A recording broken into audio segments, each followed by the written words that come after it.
Universitaria, y en esta mañana le damos la bienvenida a Rebeca Mendoza Hasse, y es un gusto, por supuesto, tenerla en esta mañana para hablar de temas trascendentes como es el de las adicciones. ¿Cómo estás, Rebeca? Alfredo, muy buenos días. Marco, muy buenos días. Así es, como todos los martes, una vez más estamos aquí presentes. ¿De qué nos vas a platicar? Bueno, el día de hoy vamos a hablar de la serotonina, la importancia de la serotonina en el tema de la prevención y el tratamiento de adicciones.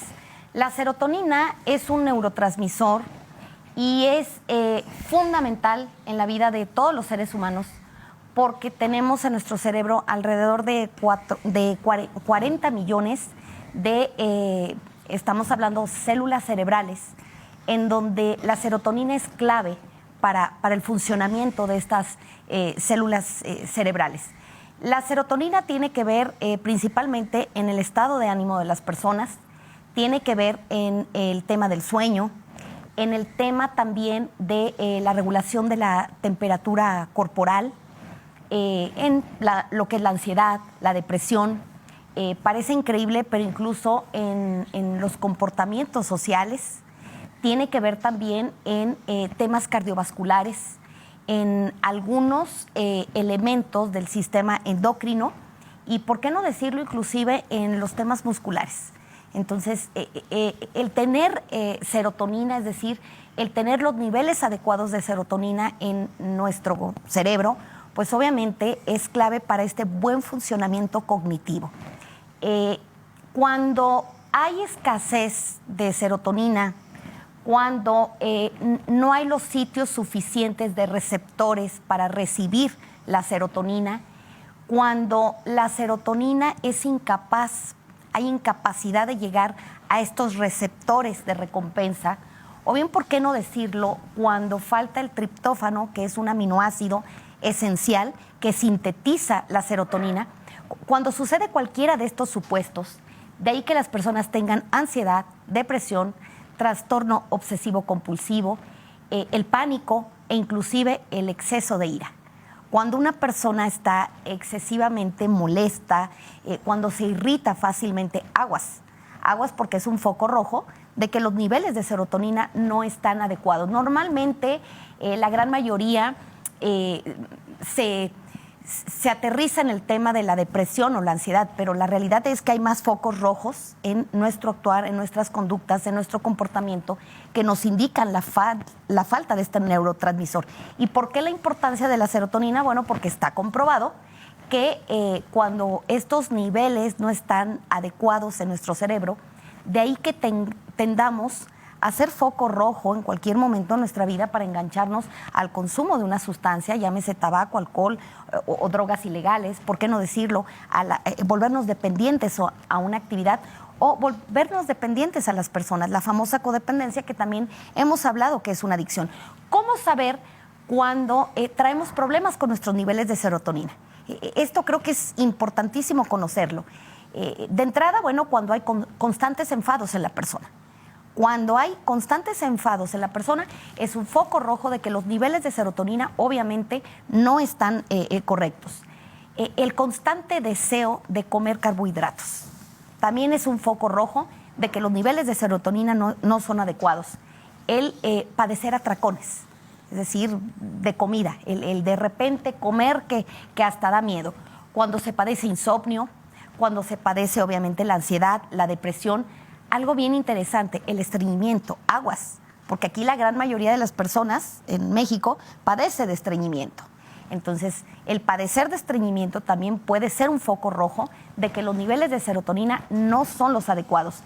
El padecer migrañas también, algo que a lo mejor puede ser muy normal, muy común, ya costumbre para muchos mexicanos, el que padezco de migrañas, aguas, porque, repito, puede ser un foco rojo de que los niveles de serotonina no son los adecuados. El realizar algunas conductas sociales peligrosas, también obviamente esto es un síntoma de que los niveles de serotonina no son los adecuados.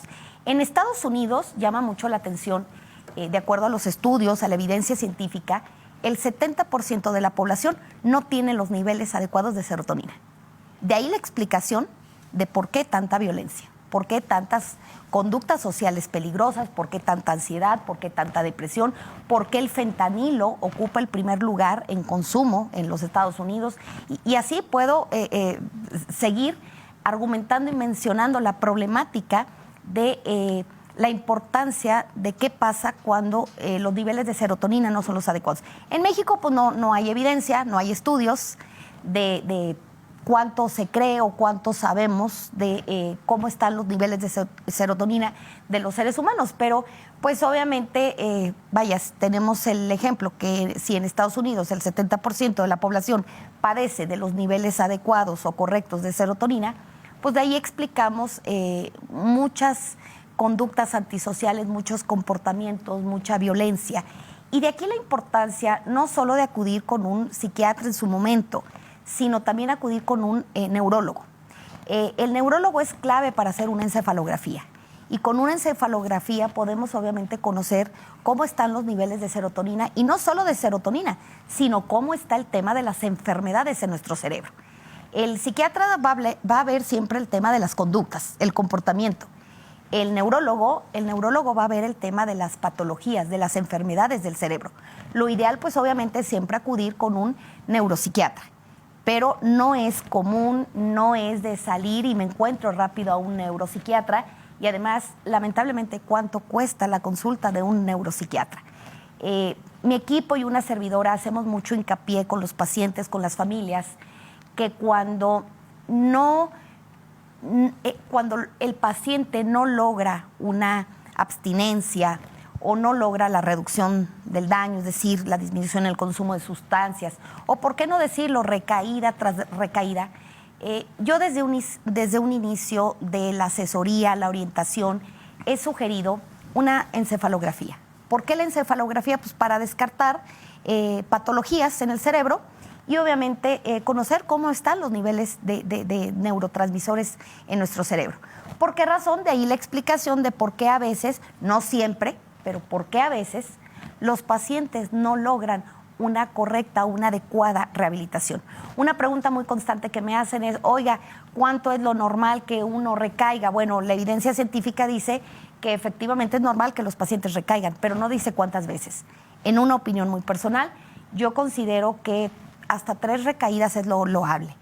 Esto no lo hacemos saber a los pacientes para no justificar el que estén recayendo.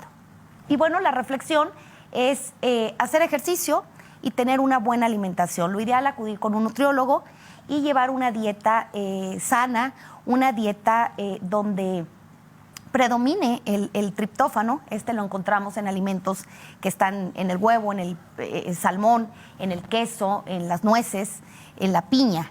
Es decir, el nutriólogo, de acuerdo a la edad, al peso, al sexo y obviamente a la actividad y a la problemática de las personas, pues obviamente esto va a hacer que la persona tenga una vida más saludable y, ¿por qué no decirlo?, llevar un correcto y un adecuado tratamiento de rehabilitación.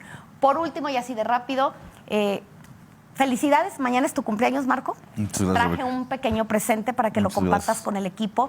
Mi agradecimiento a todo el equipo y en particular a ti, porque haces posible este espacio. Ya en agosto, 1 Dios, 4 años, y es mi manera de agradecerte. Feliz cumpleaños mañana, de todo corazón. Muchas gracias, Rebeca. Vamos a hacer un corte y regresamos con más de la información.